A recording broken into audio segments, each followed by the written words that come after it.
Kejadian berawal ketika pelaku kesal dan cemburu lantaran kekasihnya lebih memilih bersama korban.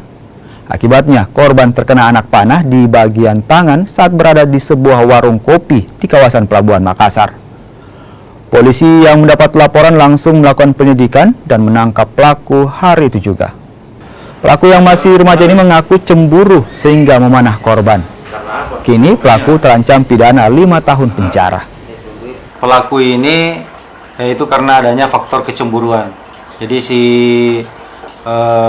pelaku ini melihat kekasihnya dengan inisial RA duduk berdua dengan korban. Setelah itu seperti apa? Kemudian si pelaku karena merasa cemburu sehingga pelaku melakukan pembusuran dan mengenai pada lengan sebelah kanan korban. Oke, kalau untuk ada berapa barang bukti yang diamankan?